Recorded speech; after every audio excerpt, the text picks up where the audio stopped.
Allí en los versículos del 1 al 27, cuando Daniel está dirigiéndose a Dios, está manifestando la esperanza que él tiene y que está depositada en el pueblo de Israel. Cuando Daniel fue llevado en el año 582, más o menos antes de Jesucristo, para Babilonia, era un muchacho y fue entrenado durante 3 años por los maestros de Babilonia, tanto en el lenguaje como en la cultura babilónica.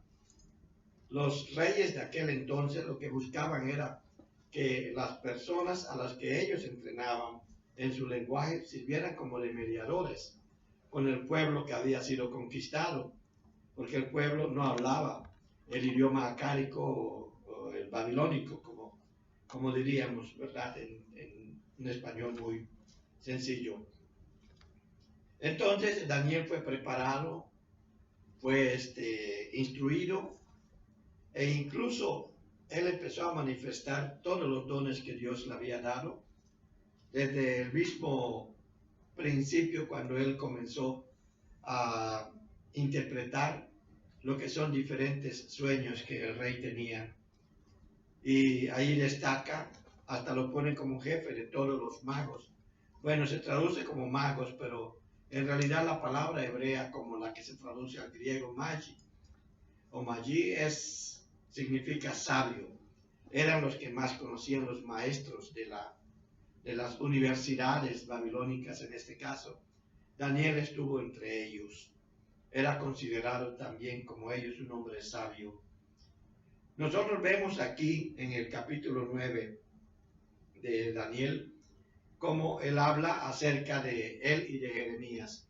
El profeta Jeremías era uno de los que fueron llevados al cautiverio cuando Nabucodonosor invadió Israel. Primero fueron los de Judá, allí estaba Daniel, y Daniel sí sabía de Jeremías, y Jeremías también estuvo en la cautividad, y fue el que profetizó que durante 70 años el pueblo de Israel estaría cautivo, y es a lo que él habla aquí en los versículos 1 y 2 del capítulo 9. En el primer año de Darío, hijo de Asuero, Asuero es el rey Jerjes, Asuero es en el idioma babilónico y Jerjes es en el idioma hebreo. De la nación de los medos estaban los persas, que es lo que actualmente conocemos como Irán. Estaban los medos, que tenía parte de Turquía y parte de Siria, y estaban los babilónicos, que es lo que conocemos hoy como Irak y algunas partes de Siria. Entonces, ahí estaba todo eso, más o menos. Asuero era de la nación de los medos, también le llamaban Media, porque estaba exactamente en el centro. Estaba Persia, los medos, Babilonia, y después venía Canaán, y Canaán es lo que hoy llamamos Palestina, y un poquito más de eso, ¿verdad? Pero estaba todo eso. Entonces, Asuero era rey en toda esa parte. En el primer año de su reinado, sigue en el versículo 2, yo, Daniel, miré atentamente a los libros, el número de los años que habló Jehová al profeta Jeremías, en los que habían de cumplirse las desolaciones de Jerusalén, 70 años. Nosotros aquí vemos cómo Daniel está haciendo una referencia a su relación primero con el profeta, y otra es que entre ellos había una costumbre de registrar lo que son las profecías. Hay un libro del que se habla en la erudición bíblica que se llama El Testamento de los Profetas. Se supone que cuando Daniel habla de los libros estaba refiriéndose a eso. Algunos se han atrevido a decir que se refería al Antiguo Testamento. Bueno, en ese entonces todavía no se había cerrado lo que es el canon hebreo. El canon hebreo se cierra hasta el año 90 de nuestra era en un congreso en Jamnia.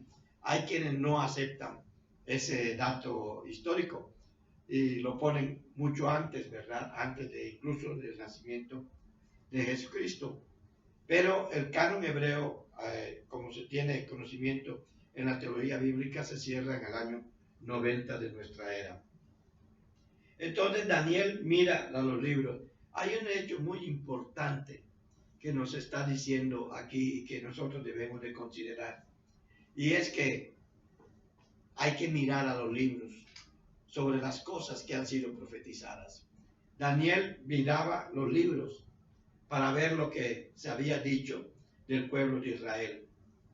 Y eso nos enseña a nosotros, nos dice que nosotros debemos de mirar los libros para ver lo que Dios nos enseña acerca de las cosas que van a venir.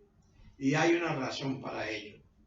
Nosotros podemos ver que Daniel habla de la profecía de Jeremías en el versículo, cuando habla de los 70 años, el profeta Jeremías, está esa profecía en el profeta Jeremías, en el libro de Jeremías, y también habla de lo que es el cautiverio, cuánto tiempo estuvieron ellos cautivos y quiénes eran.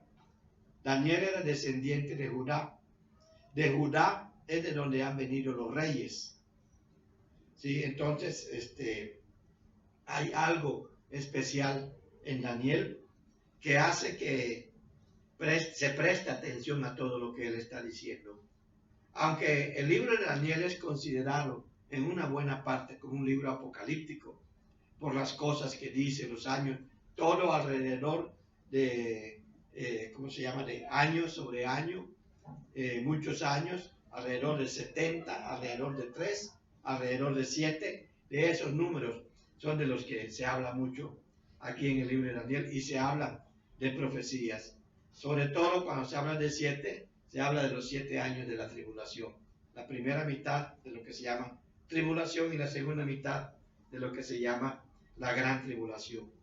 Es aquí en el capítulo 9, donde se habla de la oración de Daniel, que es la que vamos a ver dentro de un momento, de los versículos 3 al versículo 19. Es ahí donde está lo que es la oración de Daniel. Nosotros vamos a ver de qué se trata eso.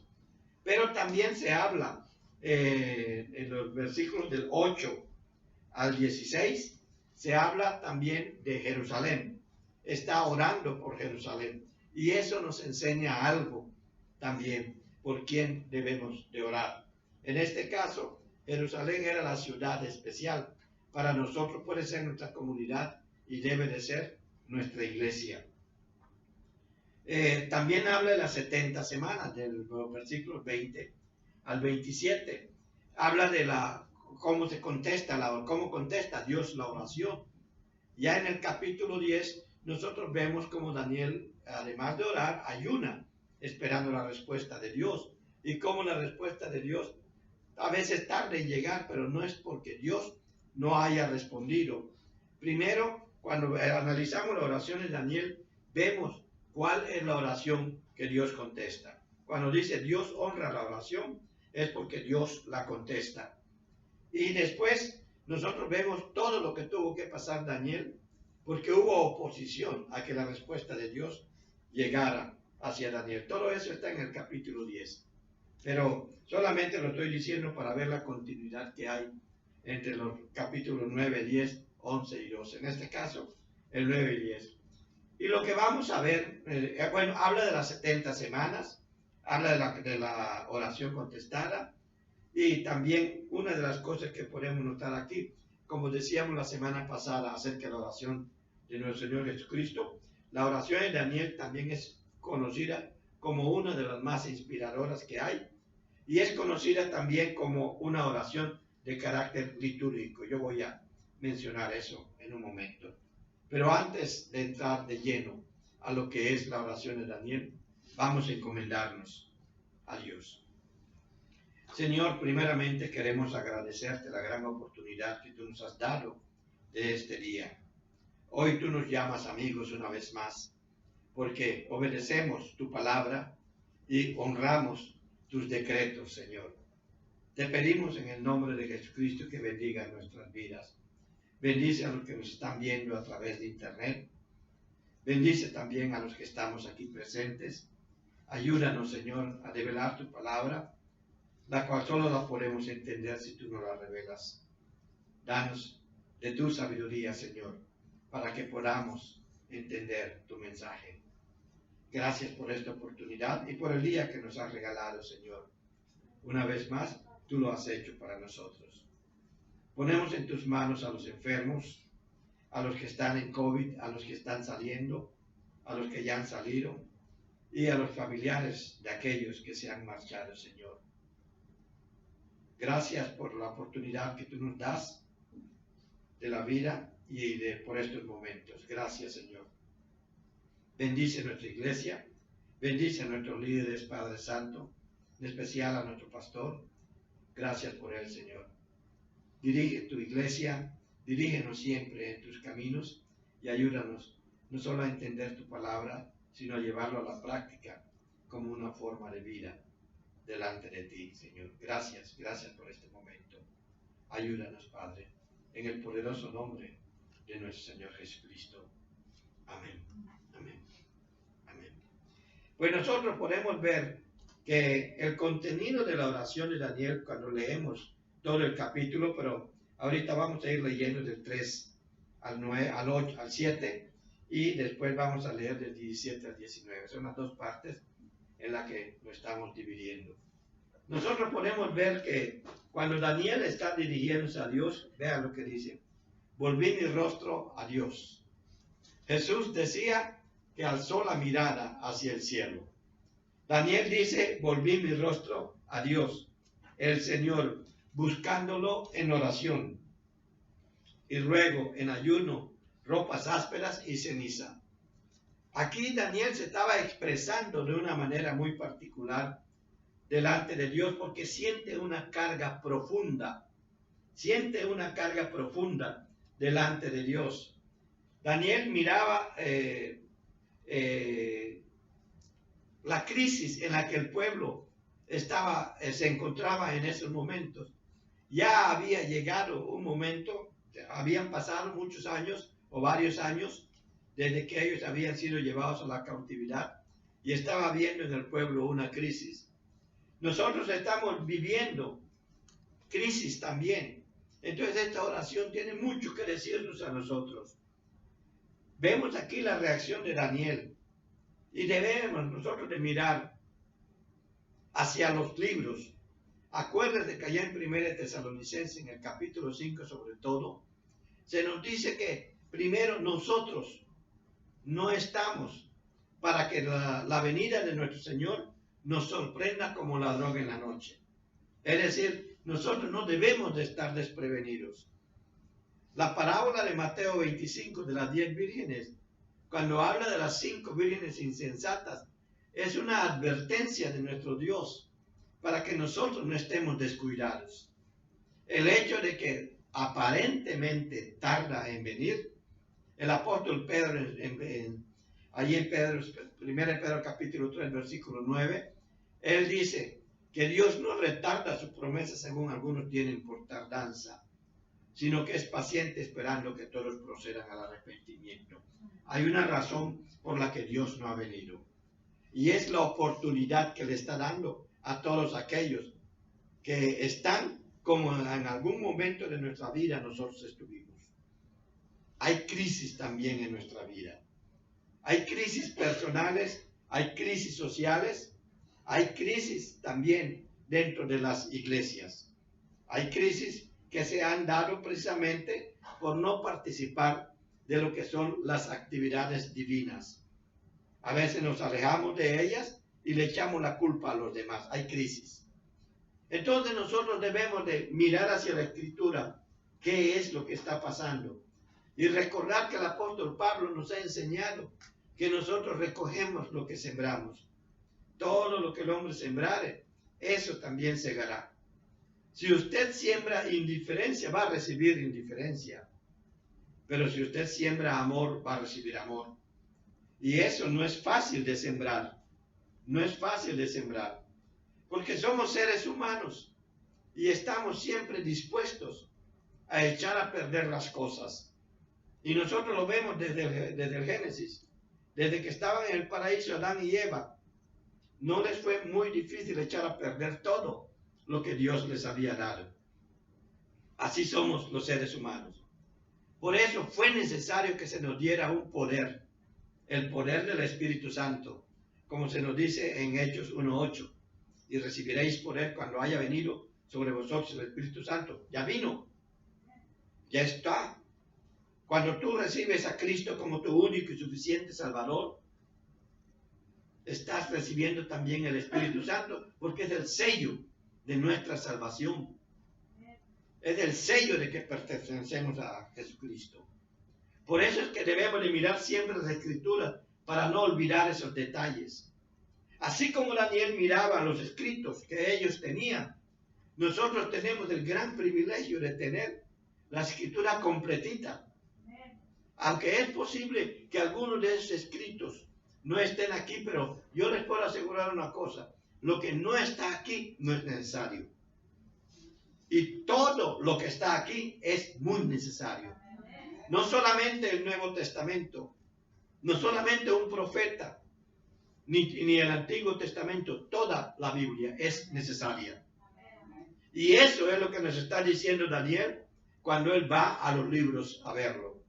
Está viendo de que hay crisis y nosotros debemos estar conscientes de esa crisis. Y en vez de ser parte de esa crisis, debemos ser parte de la solución de esa crisis. Estas pandemias que han habido en la historia y la que estamos viviendo en estos momentos tienen mucho que ver con lo que Dios quiere decirle a las iglesias.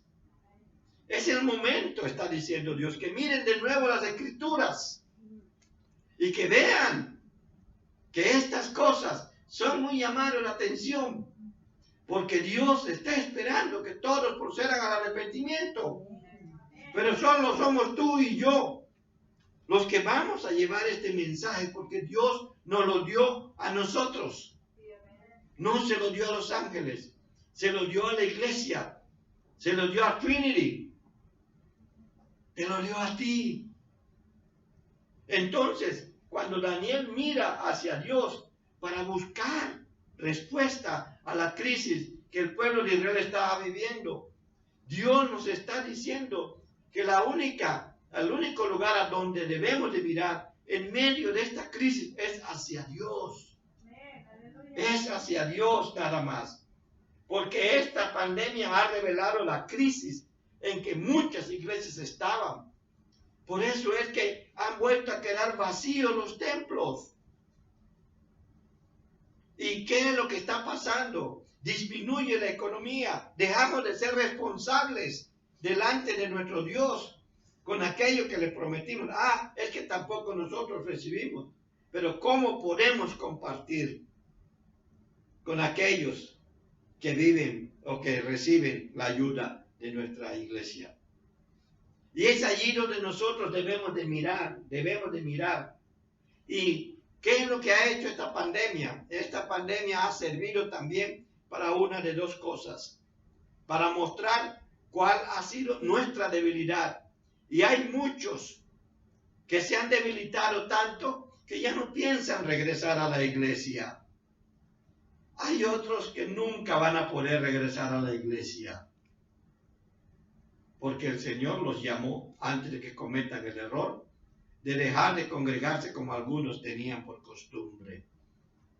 Hebreos capítulo 10. Hay muchos que no van a regresar a la iglesia. Hay pastores que van a tener que dejar el ministerio porque no hay iglesia que los ayude. Y eso es una de las crisis que estamos viviendo.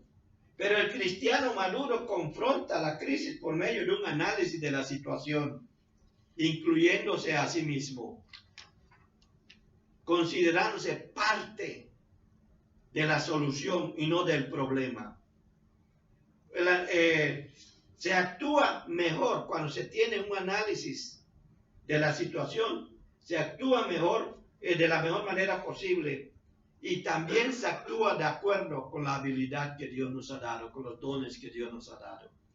Por eso debemos de mirar hacia Dios y ver hacia el libro, y podemos ver que esta realidad que hoy vivimos nos da la oportunidad de que como iglesia mostremos el rostro de Dios. Repito, esta situación que estamos viviendo, le está dando a nuestra iglesia, te está dando a ti, miembro de nuestra iglesia, la oportunidad de mostrar a los demás el rostro de Dios. ¿De qué manera? No abandones tu iglesia, no la dejes sola.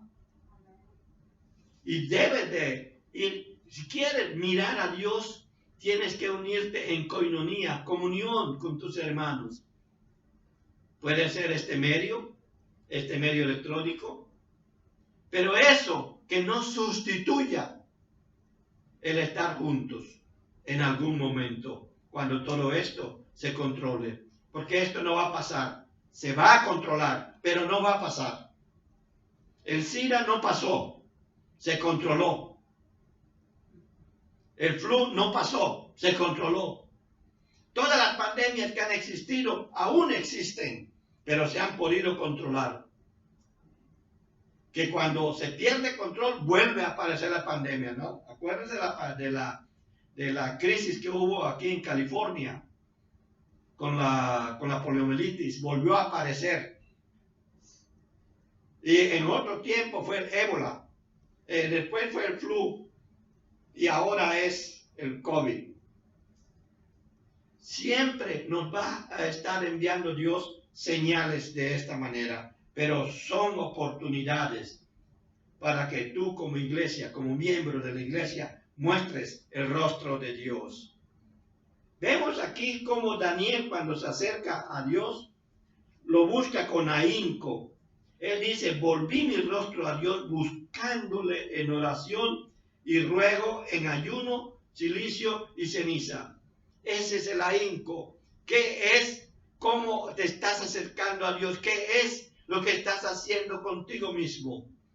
¿Y qué es lo que hace Daniel? Y oré a Jehová mi Dios, e hice confesión diciendo, ahora Señor Dios grande, digno de ser temido, que guardas el pacto y la misericordia con los que te aman y guardan tus mandamientos. Hemos pecado, hemos cometido la iniquidad, hemos hecho impíamente y hemos sido rebeldes y nos hemos apartado de tus mandamientos y de tus ordenanzas. Eso es lo que hemos hecho. A veces estamos tan tranquilos, como varias veces lo he mencionado, seguramente que lo he mencionado aquí. Hay personas que incluso me han dicho, ¿verdad? Una vez una persona allá en Costa Rica me dijo, pastor, ¿verdad que mientras yo esté bien con Dios, a mí que me importan los demás? Y yo le decía en una predicación un poco, casi me da un patatús. Yo no puedo esperar eso de un cristiano, al contrario. ¿Dónde está el amor al prójimo? Y si no lo tiene, dudo de su cristianismo. ¿Por qué? Porque el amor al prójimo es la mejor evidencia del amor a Dios. Por eso es que muchas veces estamos en crisis. Y por eso debemos de confesar. Ahora, una de las cosas que a mí me fascina de ver esta oración es que Daniel se incluye. Puede ser que él no tenga ese problema o esa situación, pero se incluye. En otras palabras, cuando tú o yo miramos a Dios, cuando vemos las cosas que están pasando en nuestra iglesia, en nuestra sociedad, en nuestra nación, cuando vemos esas cosas, inclúyase.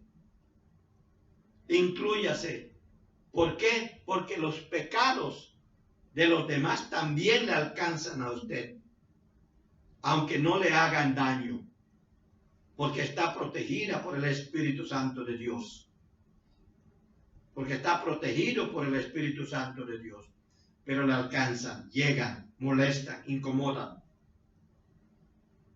Entonces, inclúyase. ¿Qué es lo que hace aquí Daniel? Cuando dice, no hemos obedecido, óigalo, a tus siervos los profetas, que en tu nombre hablaron a nuestros reyes, a nuestros príncipes, a nuestros padres y a todo el pueblo de la tierra. La confesión del pecado este versículo lo puedo leer de dos maneras diferentes.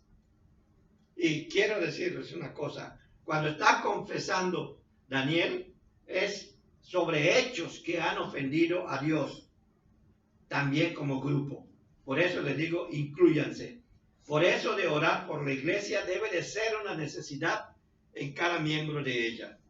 Es decir, orar por su iglesia debe ser una necesidad suya, como lo es mía.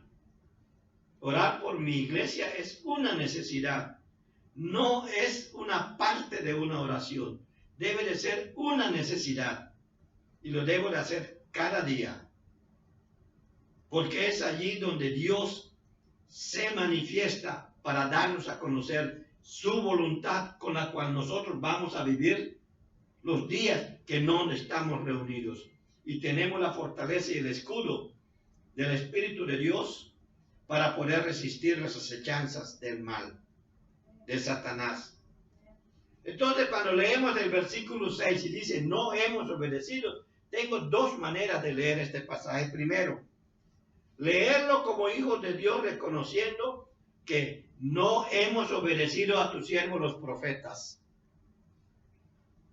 Los profetas en aquel entonces eran las personas que estaban en comunicación con Dios. Dios les daba a conocer su palabra y ellos la predicaban. Pero ellos no decían lo que Dios les decía letra por letra, palabra por palabra, sino ellos le decían al pueblo de tal manera que el pueblo pueda entender lo que Dios les había dicho a ellos.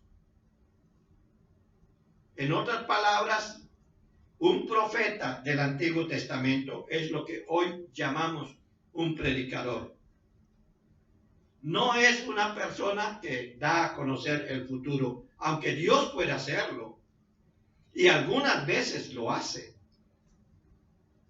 Pero no es un adivino, no es un pitonizo, no es no es alguien que te dice, te veo, te va a pasar, o el café me mostró esto, la baraja me mostró esto, o tu expresión me dice esto, no sé, las cosas que utilizan, eso se llama brujería y es abominación para Dios. Pero el profeta habla solamente lo que Dios le ha dicho. Y aquí está todo lo que Dios nos ha dicho. Y cada vez que tú hablas de esto, eres un profeta de Dios. Cada vez que das a conocer la palabra de Dios, eres un profeta de Dios. Hay algunos a quienes Dios nos ha llamado de una manera especial. Lo vemos allá en Efesios 4:11. A unos los llaman apóstoles, es decir, son las personas que hacen el trabajo de verificar que las doctrinas de la iglesia sean siempre las que Dios haya dejado. Y supervisan que las iglesias siempre estén siguiendo las enseñanzas divinas.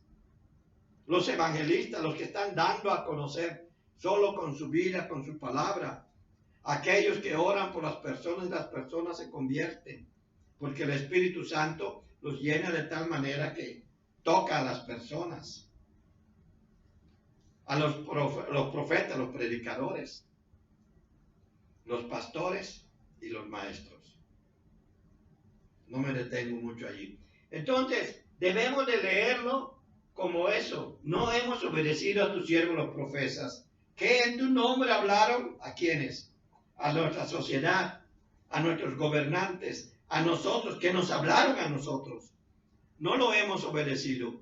Y tenemos que reconocer, sobre todo en momentos cuando Dios está tratando de llamarme la atención, que hemos hecho caso omiso muchas veces de las enseñanzas de nuestros profetas, nuestros líderes, nuestros pastores, nuestros maestros, nuestros evangelistas. Hemos hecho caso omiso muchas veces. Por eso la confesión debe de ser hecha, porque eso ha ofendido a Dios. Porque si Dios ha dicho algo, Él espera que su pueblo cumpla. Pero es la rebeldía lo que hace que no lo cumplamos. Y la otra manera en que lo podemos leer, los pastores no hemos hablado en tu nombre a las autoridades de nuestra nación, de nuestro estado, de nuestra comunidad. No hemos hablado de la justicia divina, proliferando en nuestra sociedad la inmoralidad sexual, en todas sus variantes. No quise ser específico. El asesinato de bebés por medio de abortos innecesarios. Nada más porque se me va a ver muy feo el cuerpo, porque yo soy dueño o dueña de mi cuerpo. Lo he oído mucho. Entonces cuida tu cuerpo antes de quedar embarazada. Si eres dueño de tu cuerpo, cuídalo. Y más como ha avanzado la ciencia. No hemos hablado de lo que vivimos, de que lo que vivimos son consecuencias de nuestra maldad. Hay quienes dicen que es que este virus fue hecho por tal persona o por tal nación. Para nosotros es muy fácil echarle la culpa a los demás. ¿Por qué no aceptamos nuestra responsabilidad delante de Dios? ¿Qué es lo que está diciendo y haciendo aquí el profeta Daniel? No hemos obedecido. O los pastores a veces no hemos hablado, nos hemos quedado callados. Creemos tanto en que la autonomía significa independencia, cuando autonomía todo lo que significa la capacidad de tomar tus propias decisiones. Pero independencia significa estar apartado de otros. Y eso no es lo mismo. Y ese es un problema que ha habido mucho, sobre todo entre nosotros, los cristianos, ¿verdad? Entonces, aún no llega, y que tenemos que avisar que aún no llega el castigo divino, que esta pandemia y otras enfermedades incurables son la consecuencia de nuestro descuido de nosotros mismos. Nos hemos descuidado. Dile a alguien que tiene la enfermedad, ponte la máscara, y muchos se enojan. O ya estamos en el semáforo amarillo y salen todos en estampida. Y se enojan, y tenemos que estar llamando la atención en ese sentido. Tenemos que tener cuidado de nosotros mismos y de nuestro prójimo. Si realmente lo amamos, debemos de tener cuidado de nuestro prójimo. Si él no se cuida, enseñémosle con el testimonio, con el ejemplo, lo que significa el cuidado de nosotros mismos y también de los que amamos. A veces arriesgamos a los que amamos, sobre todo el descuido por desinterés en nuestro prójimo. A veces los líderes no hemos hablado de esas cosas. Los pastores, los líderes de las iglesias no han hablado de eso por temor, por lo que sea. Ay, es que yo no he estudiado lo suficiente. Pues, ponte a estudiar, pero esto. Claro que si voy con un médico, yo ahorita, y hablo de medicina, me va a dar una revolcada porque yo nunca he estudiado nada de eso.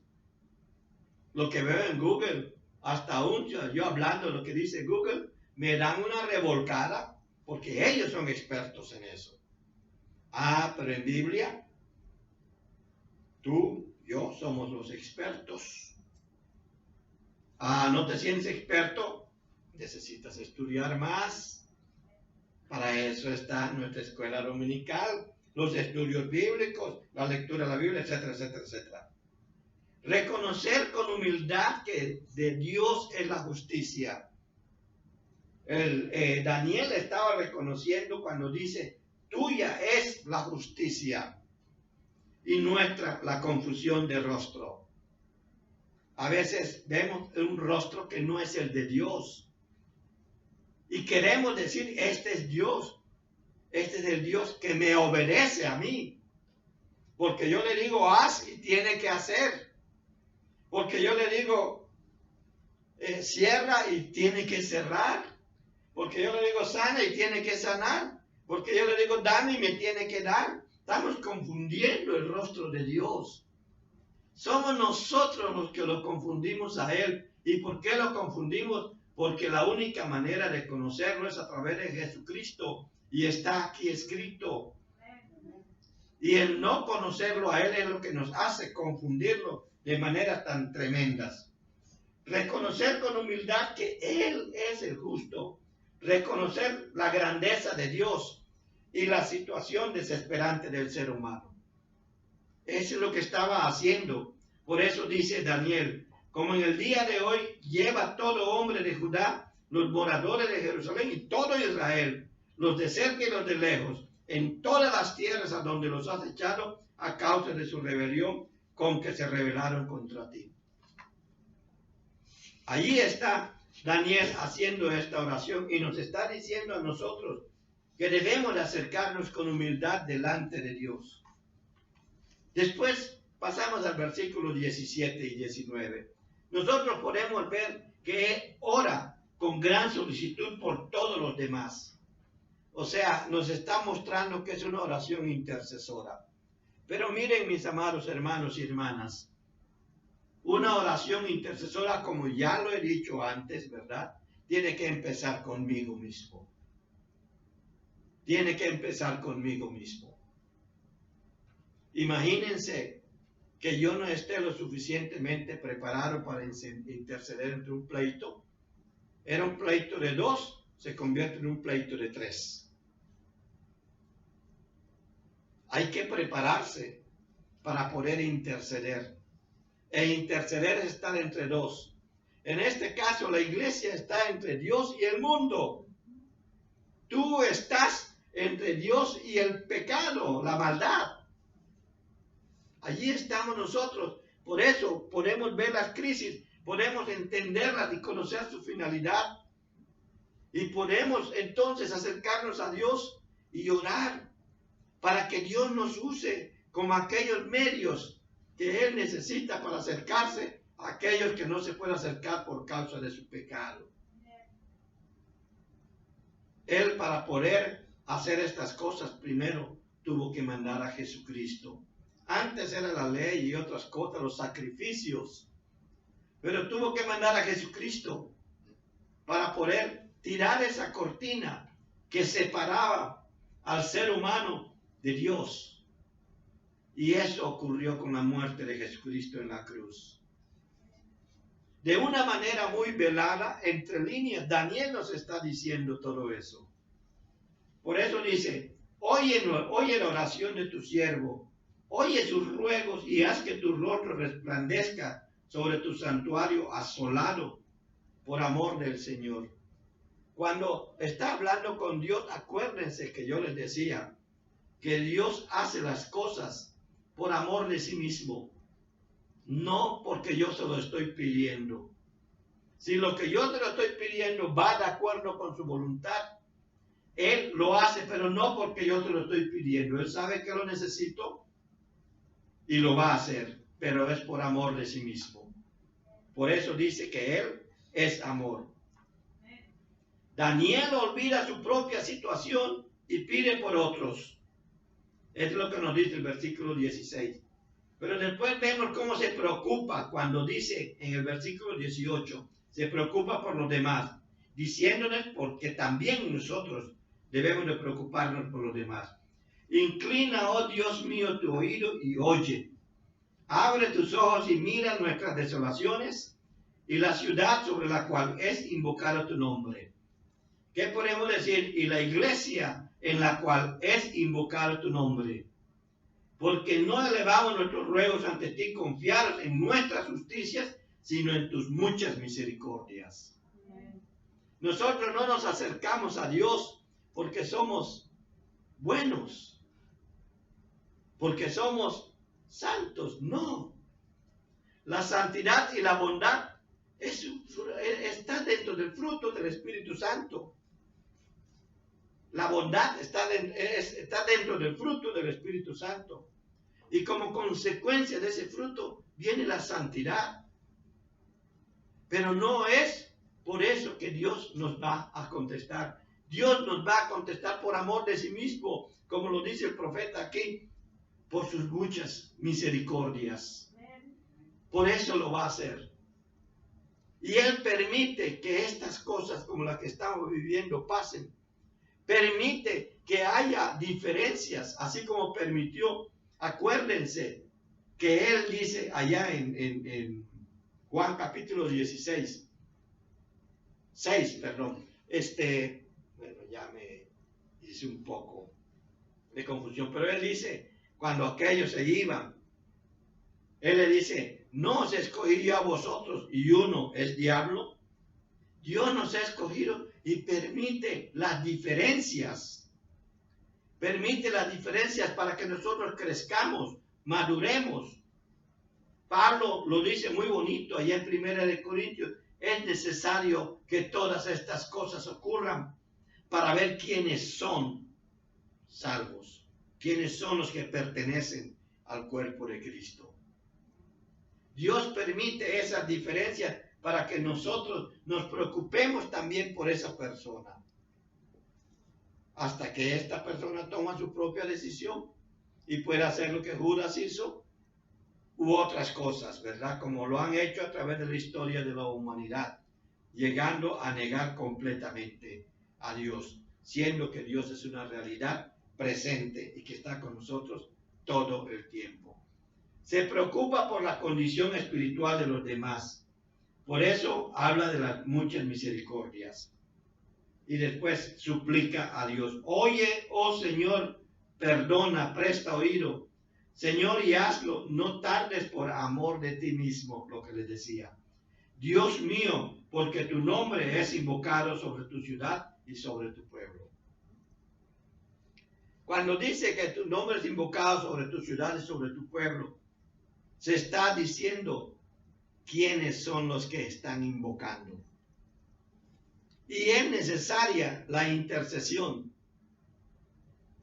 Es por eso que dice, están invocando. En este caso, con Daniel, el pueblo de Israel estaba diciendo, Señor, ¿cuándo va a terminar esto? Ya te dije, son 70 años.